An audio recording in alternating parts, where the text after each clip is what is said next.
కి మన boss hook step theatres లో చూశారు కదా ఎలా ఉందో.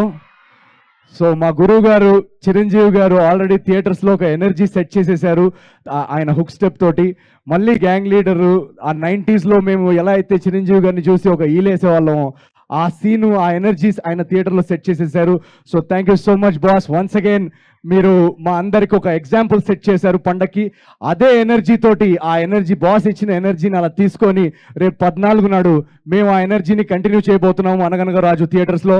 అలాగే రవితేజ గారు నాకు చాలా చాలా ఇష్టమైన వ్యక్తి.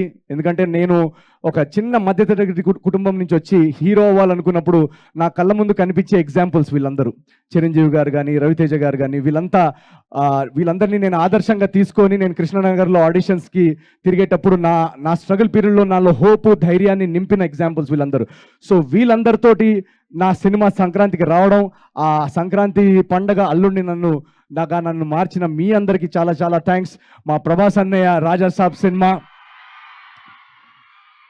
డార్లింగ్, ఎంత మళ్ళీ ఆ డార్లింగ్ లుక్ ఫ్యాన్స్ని ఎంటర్టైన్ చేయాలని ఆయన ప్రతి సినిమాలో ఏదో విధంగా కొత్తగా ట్రై చేస్తున్నారు as an artist. So hats off to Prabhas అన్న.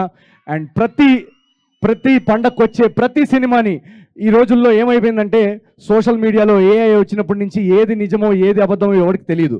సో ఈ రోజుల్లో మనం చేయాల్సిందల్లా ఒకటే, ఒక ట్రైలర్ చూసి ఆ ట్రైలర్ మీకు నచ్చిందంటే ఆ టీము ఎవరు పనిచేస్తున్నారు, దానిలో ఉన్న టాలెంటెడ్ ఆర్టిస్ట్ వాళ్ళందరూ మీకు ఇష్టమైతే వాళ్ళ పేరు మీద, ఆ ట్రైలర్ పేరు మీద నమ్మి మీరు వెళ్ళి ఫస్ట్ షోకి రండి. దాని తర్వాత మిమ్మల్ని అందరినీ ఎంటర్టైన్ చేసే బాధ్యత మాది, తెలుగు సినిమాది. So thank you so much.